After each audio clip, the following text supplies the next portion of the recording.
श्रीमद् भागवतम प्रथम स्कंद अध्याय 10 द्वारका के लिए भगवान कृष्ण का प्रस्थान। श्लोक संख्या 15 उसमें तात्पर्य नहीं है, इसलिए हम 16 श्लोक का तात्पर्य पढ़ेंगे और दोनों श्लोक बोलेंगे अभी। मृदंग शंख भैर्यश्च वीणा प्रणवगो मुखा धन्दुर्यानक घंटाद्या नेदुर्दुन्दु भयस्तथा। शब्दार्थ। मृदंग मीठी ध्वनि उत्पन्न करने वाला ढोल। शंख शंख। भैर्य भैरी च तथा। वीणा तंतुयुक्त वाद्य यंत्र। वीणा। प्रणव एक प्रकार की वंशी। गोमुखा अन्य प्रकार की बांसुरी। धुंधुरी एक प्रकार का ढोल। आनक नगाड़ा। घंटा बजाया जाने वाला घंटा। आद्या इत्यादि। नेदु बजे। दुंदुभय विभिन्न प्रकार के ढोल तथा उस समय। अनुवाद। हस्तिनापुर के राजमहल से भगवान के प्रस्थान समय उनके सम्मान में विभिन्न प्रकार के ढोल यथा मृदंग, ढोल, नगाड़े, दुंदुरी तथा दुंदुभी एवं तरह तरह की वंशियां, वीणा, गोमुख और भेरियां एक साथ बज उठे। श्लोक संख्या 16। प्रासाद शिखरारूढ़ा कुरु नार्यो दिद्रक्षया बभ्रुषुः कुसुमहि कृष्णं प्रेम व्रीडा स्मितेक्षण। अनुवाद। प्रासाद राजमहल की, शिखर छत पर, आरूढ़ा चढ़ी हुई, कुरु नारिया कुरु राजवंश की नारियां,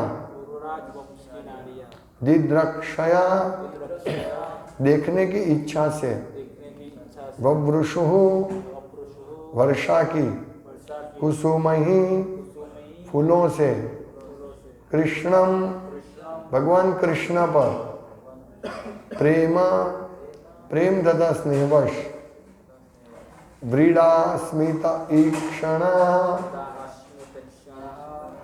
लजीली हंसी से देखते हुए।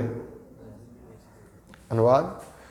भगवान को देखने की प्रेम में इच्छा से कुरुओं की राजवंशी स्त्रियां राजमहल की छत पर चढ़ गई और स्नेह तथा लज्जा से युक्त हंसती हुई भगवान पर पुष्पों की वर्षा करने लगी। तात्पर्य। लज्जा स्त्रियों का विशिष्ट अतिरिक्त प्राकृतिक सौंदर्य है और इसके कारण उन्हें पुरुषों से आदर मिलता है। महाभारत काल में अर्थात 5000 से अधिक समय पूर्व भी यह प्रथा प्रचलित थी।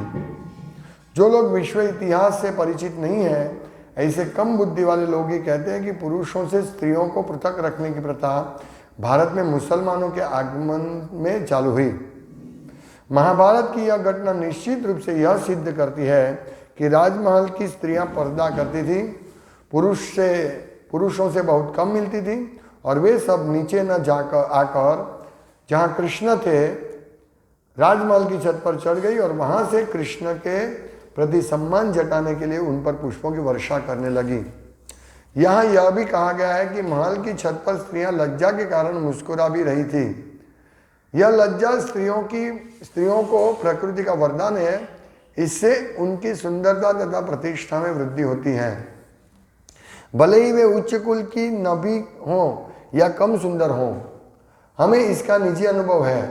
एक मेहतरानी स्त्रीयोचित लज्जा के कारण अनेक भद्र पुरुषों की श्रद्धा भाजन बनी हुई थी। सड़क पर घूमने वाली अर्धनग्न नारियां सम्मान नहीं प्राप्त कर पाती, लेकिन एक लज्जाशील मेहतरानी स्त्रियों सबों से सम्मान पाती है। मानव सभ्यता मनुष्य को माया के चुंगल से छूटने में सहायक बनने के लिए है। जैसा कि भारत के ऋषियों मुनियों की संकल्पना थी। स्त्री की भौतिक सुंदरता मोह है, क्योंकि शरीर वास्तव में पृथ्वी, जल, अग्नि, वायु इत्यादि से बना हुआ है, लेकिन पदार्थ के साथ जीवंत स्फुलिंग का संयोग है, अतएव यह सुंदर लगता है। कोई मिट्टी की गुड़िया के प्रति आक्रोश नहीं होता, यद्यपि यह दूसरों का ध्यान आकर्षित करने के उद्देश्य से अच्छी बनाई जाती है। मनुष्य शरीर में कोई सौंदर्य नहीं होता, क्योंकि कोई भी तथाकथित सुंदर स्त्री के मनुष्य शरीर को स्वीकार नहीं करेगा। अतएव निष्कर्ष यह निकलता है कि आत्मा का स्फुलिंग ही सुंदर है, और आत्मा की सुंदरता से ही मनुष्य बाह्य शरीर के सौंदर्य के प्रति आकृष्ट होता है। इसीलिए वैदिक ज्ञान हमें झूठी सुंदरता के प्रति आकृष्ट होने से मना करता है। लेकिन चूंकि अब हम अविद्या के अंधकार में आते हैं, वह वैदिक सभ्यता स्त्री तथा पुरुष को मिलने की सीमित छूट देती है।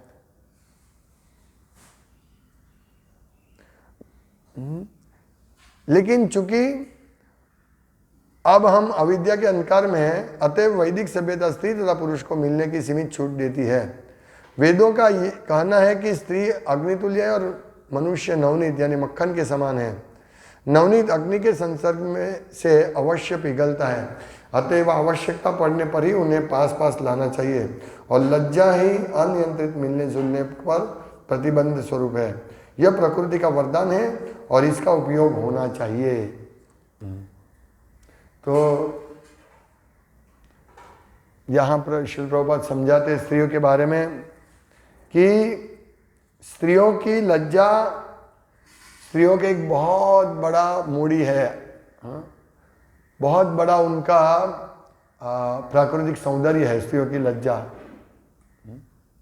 लज्जा स्त्रियों का विशिष्ट अतिरिक्त प्राकृतिक सौंदर्य है, और इसी के कारण उनका आदर मिलता है। हम देखते हैं कि आज श्रील प्रभुपाद भी एग्जाम्पल दे रहे हैं कि एक बार श्रील प्रभुपाद और उनके गुरु भाई बैठे थे रूम में, कुछ चर्चा कर रहे थे। वो बहुत उनकी प्रभुपाद की उम्र देखिए, उनका गुरु भाई। तो एक काम वाली आई, लेकिन वो दरवाजे पर ही खड़ी रही, वो अंदर नहीं आई रूम सफाई के लिए। तो श्रील प्रभुपाद का ध्यान गया, इसीलिए तुरंत श्रील प्रभुपाद ने अपने गुरु भाई को बोला कि चलो हम बाहर निकल जाते हैं। वो दोनों उनसे काफ़ी उम्र में बड़े थे काम वाली से, फिर भी वो लोग जब बाहर गए तभी काम वाली आई और उन्होंने सफाई किया। तो ये लज्जा, इसीलिए श्रील प्रभुपाद कहते हैं कि एक मेहतरानी यानी एक नौकरानी भी अगर उसमें लज्जा है तो सबका आदर प्राप्त करती है, चाहे वो दिखनी अच्छी नहीं भी दिखती हो। लेकिन ये उनका बहुत बड़ा सौंदर्य है, प्राकृतिक सौंदर्य लज्जा। लेकिन आज लज्जा स्त्रियां छोड़ दे रही है। इसीलिए एक बार एक और उदाहरण देता, श्रील प्रभुपाद का एक ऐसी घटना बनी थी विदेश में है। आगे प्रभुपाद नहीं चाहते थे कि स्त्री और पुरुष साथ में रहे, फिर भी शुरुआत में प्रीचिंग के लिए उन्होंने ऐसा किया था। लेकिन बाद में एक बार प्रभुपाद ने कहा कि स्त्रियां ऊपर टेरेस ऊपर जो रूम है ना वहाँ से कीर्तन करें और पुरुष नीचे रहे, अलग रखने के लिए बोला। तो उनको स्त्रियों को ऐसा लगा कि प्रभुपाद ने ऐसा कहा है, तो उनको थोड़ा बुरा नहीं लगे, इसलिए प्रभुपाद ने कहा ताकि वो पुरुष के प्रभुओं के सर पर नाच सकते हैं ऊपर रहकर। कहने का तात्पर्य प्रभुपाद भी चाहते थे, उन्होंने ये इसमें खास लिखा है, 2 बार कहा है कि एक मेहतरानी, एक नौकरानी भी आकर्षक बन सकती है, सुंदर बन सकती है, यदि उसका लज्जा का जो आभूषण है वो रहे उनके पास। तो लज्जा ही अनियंत्रित मिलने जुलने पर प्रतिबंध स्वरूप है। तो ये वैदिक सभ्यता स्त्री तथा पुरुष को साथ में मिलने के लिए बहुत कम अवसर देते, सीमित छूट देती है वैदिक सभ्यता। इसलिए स्त्रियों, और वैसे भी स्त्रियों अलग रहती है। जैसे हमारे नंदग्राम में एक पर्दा लगाया है, तो स्त्री और पुरुष नहीं देख सकते एक दूसरे को, इवन भागवतम क्लास में भी। तो ये अच्छा है, ये लज्जा पर्दा सिस्टम अच्छी है। जो अभी लोग प्रशंसा करते हैं कोई लोग कि ये मुसलमान में अच्छा है कि स्त्रियों को बुर्खा पर्दा किया जाता है, लेकिन प्रभुपाद कहते हैं मुसलमान पर्दा नहीं लाए। ये तो महाभारत के समय की बात है, जब स्त्रियां पर्दा करती थी और पुरुष से मिलती जुलती नहीं थी ज़्यादा। इसीलिए आज स्त्रियां कहाँ चढ़ गई? टेरेस पर, आकाश में चढ़ गई।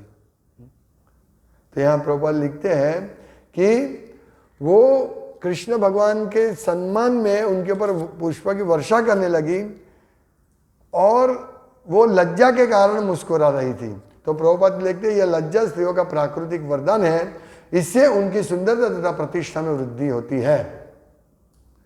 तो लज्जा महत्वपूर्ण है। आज सब लज्जा छोड़ दिया, सब स्त्रियां ने। पर्दा सिस्टम तो गया, अर्धनग्न नारी होने लगी, सब कपड़े ऐसे पहनती है, पैर दिखते हैं, पूरा सर दिखता है, बाल छूटा रखते हैं, पूरा कम अर्धनग्न जैसे है। तो उनको लज्जा कोई पुरुष, ये इसकी वजह से सब पुरुष उसको देखते भी है तो उनको ऐसा उनके प्रति आदर नहीं प्रकट होता, आदर नहीं होता है।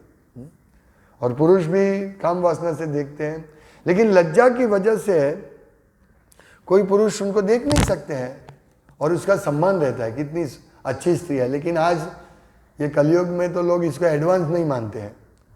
अगर स्त्री पर्दा करती है तो एडवांस नहीं मानते हैं, वो सोचते गांव की ये गंवार है।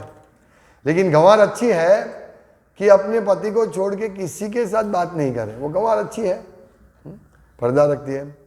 आज भी ये आप लोगों में ऐसा है ना, पर्दा, कोई ज्येष्ठ व्यक्ति आए तो स्त्री तुरंत पर्दा कर देती है। आज भी मैंने देखा है, जय केशव प्रभु के घर देखा है, ये सब देखा है। आज भी काठियावाड़ी लोग भी ऐसा करते हैं, ज्येष्ठ आए तो उसके ऊपर पर्दा, ससुर हो तो पर्दा, कोई बड़ा वडील हो तो पर्दा तुरंत करती है। ये कितनी सभ्यता लगती है। हालांकि हम लोग कृष्ण भावनामृत में है, इसलिए हम लोग ये सभ्यता को मानते हैं, क्योंकि वैदिक सभ्यता है। वैदिक सभ्यता स्त्रियों को इस प्रकार से रखना चाहिए, सुरक्षा प्रदान करना चाहिए।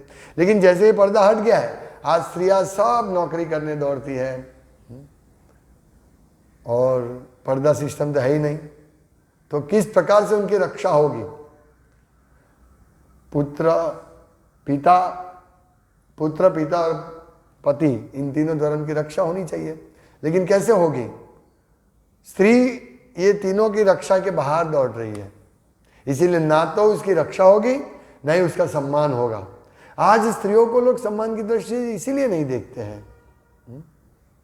धीरे धीरे धीरे स्त्रियों एक भोग का साधन बन गई है पुरुषों के लिए। वो समझते ये स्त्री मेरे भोग के लिए है। किसी भी सुंदर स्त्री अगर घूमती है, उधर जाती है, वो देखता है ये मैं इसको कैसे भोगतूं। ये बहुत ही कुसभ्यता हो गई सब स्त्रियों को, बस भोगने की इच्छा से। और देखिए स्त्रियां भी फिल्म में काम करती है और सबको अपना सौंदर्य दिखाने के लिए कम कपड़े पहनती है। तो ये सब की वजह से ये जो लज्जा है उनका आभूषण, वो स्त्री का आभूषण नहीं है। तो उनको कौन सम्मान देगा? ऐसी स्त्रियों को कोई सम्मान नहीं देंगे। इससे अच्छा प्रभुपाद कहते हैं कि अगर नीचे कुल की स्त्रियां भी हो, सुंदर नहीं भी हो, फिर भी लज्जा का गहने से, लज्जा, प्राकृतिक लज्जा का जो उनका सौंदर्य है, उससे वो अधिक सुंदर दिखती है। तो स्त्रियों को इससे बोध लेना चाहिए। एक गुजराती में कहावत है कि संस्कृत में है, स्त्री लज्जा का आभूषण है। तो ये बात है यहाँ। तो वैदिक सभ्यता कहती है दोनों को मिलना जुलना अच्छा नहीं। प्रभुपाद कहते हैं कि हमारे प्रभु जी पुरुष भक्त अच्छे हैं, स्त्री भक्त भी अच्छी है, लेकिन दोनों का मिश्रण, कॉम्बिनेशन अच्छा नहीं है। यानी पुरुष अपनी सेवा करे, स्त्री अपनी सेवा करे, लेकिन मिलजुल, बिना काम का मिलजुल नहीं होना चाहिए। इन प्रभुपाद का इंस्ट्रक्शन है, अगर किचन में जब कोई स्त्री जाती है तो उसका पति होना चाहिए। प्रभु ने स्पेशल इंस्ट्रक्शन दिया। तो स्त्री, पति और प्रभु और माता जी दोनों साथ में रहकर कुकिंग करना चाहिए, या तो स्त्री नहीं होनी चाहिए। तो ये जो हमें शास्त्र की आज्ञा है, जो ये सब इंस्ट्रक्शंस है, सूचना है, वो हमें स्त्रियों को भी सम्मान देती है, नहीं कि स्त्रियों को सम्मान मिलेगा पुरुष के साथ खंबा से खंबा मिलाकर, अभी ऐसा ही हो गया है। बल्कि पुरुष अच्छे कपड़े पहनते स्त्रियों से, स्त्रियों घुटना दिखता है, पैर दिखता है, सब पूरा बाल आगे दिखता है आगे, वो इसको फैशन है उसके लिए। जब फैशन है तो ये लज्जा कहाँ से होगी? तो इसीलिए अभी सभ्यता, अभी जो आसुरिक सभ्यता है उसमें इसको सभ्य माना जाता है। अगर ऐसी कभी पार्टी होती है इन लोगों की, तो वहाँ जितना कम कपड़े, जितना फैशन, जितना अंग दिखा है शरीर का, वो स्त्री एडवांस है। और जो साड़ी पहनती है, मुंह ढकती है, ये तो गांव की लड़कियाँ है, गांव की है, ये हमारी बिरादरी में नहीं है। ऐसा मतलब असुरों इतने ये हो गए, स्त्रियों को भोगने के लिए इतने लालायित रहते हैं कि वो ऐसी स्त्री की प्रशंसा करते हैं कि जिन्होंने कम कपड़े पहने हैं। तो ये एक्चुअली क्या है? मानव सभ्यता हमारी ऐसी है कि मनुष्य को माया के चुंगल में से छूटने में सहायक बनने के लिए है। हमें माया की चुंगल से छूटना है, नहीं कि उसमें और जाना है। तो स्त्री की भौतिक सुंदरता मोह है, स्त्री की भौतिक सुंदरता, जैसे हमने एग्जाम्पल दिया था। तो जो कृष्ण और बलराम है कभी बूढ़े नहीं होते हैं, उनके बाल हमेशा काले रहते हैं। लेकिन जो भी सुंदर स्त्री होती है, थोड़े समय के बाद उसके बाल सफ़ेद हो जाएंगे, कोई नहीं देखेंगे, लेकिन वो कलाप करती है, काले बाल करती है। प्रभुपाद एक तात्पर्य में लिखते हैं, कृष्ण और बलराम का जब वर्णन आता है तो बोलते हैं वो इतने सब बड़े थे, फिर भी उनके वो 16 साल जितने लग रहे थे। इसमें ब्रह्म संहिता में है ना, आद्यम पुराण पुरुषम नव यौवनम छ, वो सबसे आदि, सबसे वयस्क, सबसे वृद्ध है। वृद्ध मतलब सीनियर है सबसे, आद्यम पुराण। फिर भी वो कैसे? नव यौवन, उनका नव यौवन सदा रहता है। वो 16 साल के रहते हैं हमेशा, 16 साल से उनकी उम्र नहीं बढ़ती है। तो कितने नव यौवन, आप सोचिए कि हम लोग अभी 50-51 साल के हुए हैं, तो हम दिख जाएगा कि ये तो बूढ़े हो गए, लेकिन भगवान ऐसे इससे हमारे से डबल उम्र के थे, फिर भी वो 16 साल जैसे लगते थे। ये सामान्य जीव ऐसी चिंता नहीं कर सकते, इसलिए वो बोलते हैं ये माइथोलॉजी है, यानी परिकल्पना है, कल्पना है सब, ऐसा कुछ नहीं। भगवान ऐसे नहीं होते, भगवान नहीं है, ये रूप है, माया का रूप दिया है भगवान ने। तो ये लोग समझ नहीं सकते। लेकिन ये जो स्त्रियों का रूप है, ये भौतिक मोह है। यहाँ प्रभुपाद लिखे सुंदरता मोह, भौतिक सुंदरता मोह है स्त्री की। इससे वो मोह की वजह से सब उससे आकर्षित होते हैं और सोचते हैं यही सुंदर स्त्री है, लेकिन उस वास्तव में वो उसको भुगतना चाहते हैं। लेकिन जो स्त्री पर्दा करती है या लज्जा में रहती है उसको, तो वो स्त्री का वास्तव में आकर्षण रहता है, उसको सम्मान रहता है। ओ ये बहुत सुंदर, मतलब ये अच्छी सी स्त्री है, देखिए उसको कितनी लज्जा है, तो पुरुषों का आदर प्राप्त करेगी। और अर्धनग्न स्त्री पुरुष का आदर प्राप्त नहीं करेगी, वो भोग की दृष्टि से उनके देखेंगे। तो ये सब है। यहाँ प्रभुपाद लिखते हैं कि सड़क पर घूमने वाली अर्धनग्न नारियां सम्मान नहीं प्राप्त कर पाती, लेकिन एक लज्जाशील मेहतरानी सबों से सम्मान प्राप्त पाती है। तो स्त्रियों को इसमें से बोध लेना चाहिए, नहीं कि वो पुरुष की तरह रहे। पैंट पहनती है, जीन्स पैंट पहनती है, पुरुष का ड्रेस, टी शर्ट पहनती है, तो ये पुरुष का ड्रेस है।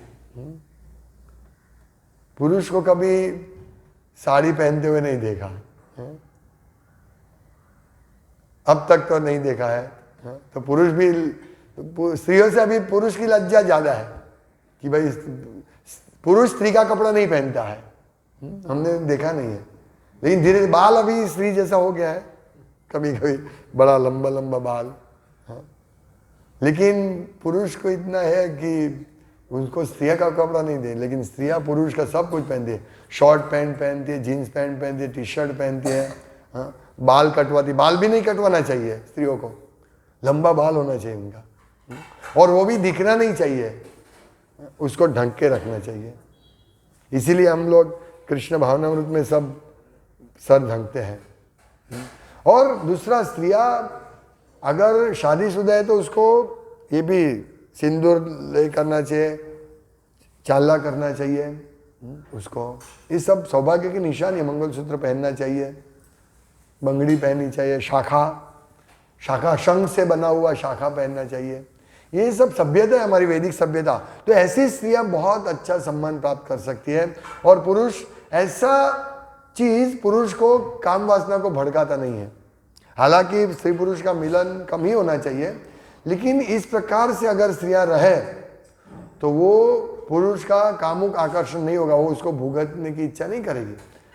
लेकिन यहां प्रभुपाद कहते हैं कि वैदिक सभ्यता स्त्री तथा पुरुष को मिलने की सीमित छूट देती है। वेदों का कहना है कि स्त्री अग्नितुल्य है और मनुष्य पुरुष नवनीत के समान है, यानी मक्खन के समान है। तो मक्खन अग्नि के संसर्ग की अवश्य पिघलता है। तो वैसे भी स्त्री और पुरुष का मिलना जुलना सीमित रखना चाहिए। कोई आवश्यकता बहुत हो तभी। एक बार श्रील प्रभुपाद कहते थे, कहा था उन्होंने कि हमारे इस्कॉन में ये जो प्रॉब्लम बढ़ रहे वो क्यों है? क्योंकि हमारे ब्रह्मचारी और सन्यासी स्त्रियों से बात करते हैं। तो ये भी हमें शिक्षा लेनी है प्रभुपाद से। और प्रभुपाद जी तात्पर्य में लिखते हैं स्त्रियों का रक्षण कैसे होता है, स्त्रियों का सम्मान कैसे होता है। नहीं कि पुरुष के समान होने से उसको सम्मान रहेगा। स्त्री पुलिस है या पायलट है या कुछ भी है, तो जो भद्र पुरुष है ऐसी स्त्रियों को ये नहीं करते हैं। हाँ, सम्मान नहीं है, ये स्थान नहीं है। स्त्रियों का कर्तव्य ये नहीं है कि वो पायलट बने, पुलिस बने। उसका कार्य है, वो पायलट बन सकती है लेकिन अपने घर की पायलट बन सकती है, अपने घर की पुलिस बन सकती है, अपने पति और बच्चों के लिए पुलिस बन सकती है, अपने पति और बच्चे को उड़ा सकती है, वो पायलट बन सकती है। लेकिन आज सब जगह अकाउंटेंट लेडीज, डॉक्टर लेडीज, सब जगह। हाँ, गायनोकोलॉजिस्ट लेडीज हो तो अच्छा है, क्योंकि वो धाव माता। लेकिन अभी तो गायनोकोलॉजी पुरुष हो जाता है, पुरुष भी गायनोकोलॉजी से। तो ये सब क्या करे, ये कलयुग बहुत सब छोड़ दिया। कलयुग बहुत कल और दंभ का युग है। दंभ, सब जगह दंभ हो गया है। कैसे बचे इससे? इससे बचने का यही उपाय है। इस प्रकार स्त्रियों को लज्जाशील होना है और पति को, पुरुष को भगवान के शुद्ध भक्त बनना है। प्रभुपाद कहते हैं कि पति पुरुष का 100% भक्त हो, अरे पति भगवान कृष्ण का 100% भक्त हो और स्त्री पति की नौकरानी हो। तो ये जो दोनों का कॉम्बिनेशन है तो दोनों भगवत धाम जा सकते हैं। तो हमारे कृष्ण भावनामृत आंदोलन में स्त्रियां कभी पुरुष को, पति को नाम से भी नहीं बुलाती है, सुनते हो, या प्रभु जी कहती है। यहाँ तो नाम तूता से बात करते हैं, है? तो आदर से बुलाती है पति को, पति देव। स्त्रियों के लिए अपनी कृष्ण भावनामृत में और वैदिक संस्कृति में पति देव है।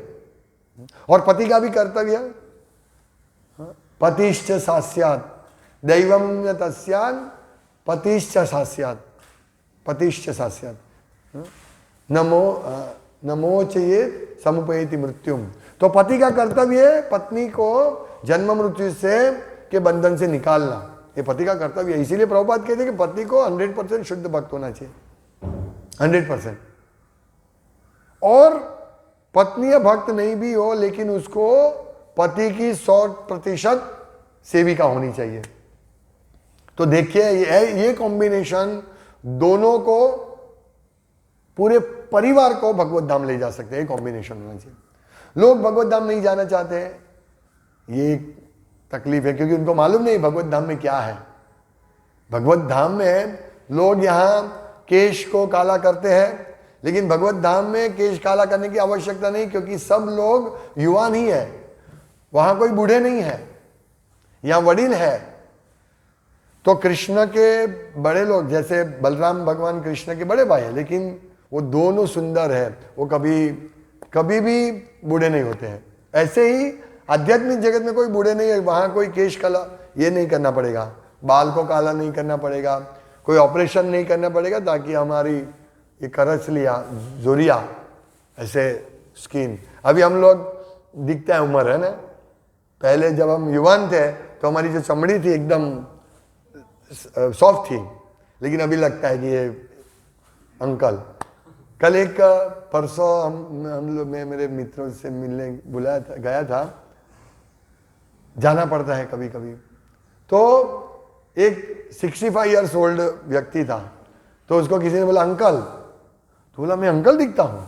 अरे भाई 65 इयर्स ओल्ड अंकल, मतलब लोगों को ऐसा लगता है कि मैं नवयुवान हूँ, लेकिन उनको मालूम नहीं है कि ये सब बाल सफ़ेद हो गया, झुर्रियाँ होने लगी, दांत टूट जाएंगे, सांस लेने में तकलीफ होती है, हृदय का समस्या है, डायबिटीज, ये सब है। लेकिन माया इतनी स्ट्रॉन्ग प्रबल है कि लोगों को ऐसा लगेगा मैं अभी भी नवयुवान हूँ। लेकिन नवयुवान आपको रहना है, ये आपका स्वभाव है, हमारा स्वभाव है, हम हमेशा आनंद भुगतना चाहते हैं। तो नवयुवान युवानी में आनंद रहता है, बुढ़ापे में क्या आनंद आएगा? जवाबदारियाँ, शरीर का तकलीफ, कोई आनंद नहीं मिलेगा। तो आनंद चाहते हैं तो आप आनंद मिले ऐसा कार्य करो ना, भक्ति करो, सब आनंद मिलेगा। संस्कृति के हिसाब से रहो तो संस्कृति इस प्रकार से अगर रहेगी, स्त्रियाँ लज्जा में रहेगी, हाँ, पुरुष भगवान का भक्त बनेगा पति, तो ये दोनों को जो आनंद मिलेगा उसकी कोई कल्पना ही नहीं कर सकते। भक्ति का जो आनंदम बुद्धि वर्धनम, आनंद अम्बुधि, आनंद का सागर, अम्बुधि यानी सागर, आनंदम बुद्धि वर्धनम, ये भक्ति का में जो आनंद मिलता है वो आनंद का सागर बढ़ता ही रहता है। भक्ति का सागर का एक बूंद भी हमें इस भौतिक जगत से करोड़ों गुना, कोई कंपैरिजन ही नहीं है इस भौतिक जगत के सुख की, करोड़ों गुना सुख हमको दे सकते भक्ति का एक बूंद। इसीलिए भक्त लोग सब छोड़ देते हैं ना, सब छोड़ सकते हैं, वो बाहर का खाना छोड़ सकते हैं, भक्ति के अलावा, भक्ति जिसमें नहीं है, कृष्ण भक्ति जिसमें नहीं है, वो सब चीज छोड़ के भक्त आनंद प्राप्त करता है, तो उसका आनंद मिलता है तो ही ना। तो ये इस प्रकार से स्त्रियों को शिक्षा लेनी है। और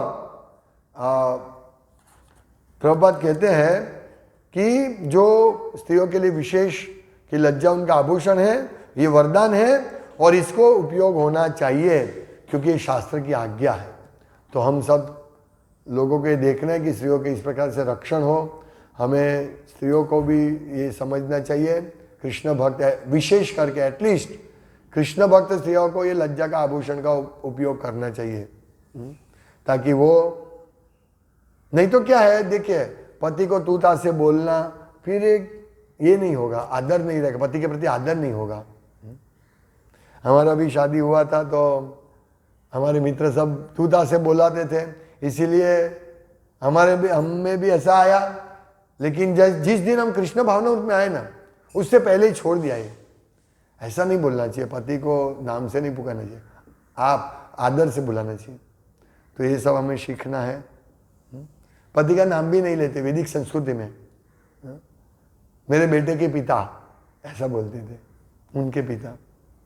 तो ऐसा ये बहुत अच्छी सभ्यता है, जो सभ्यता हमको भगवत धाम ले जा सकती है, मदद सहायक है।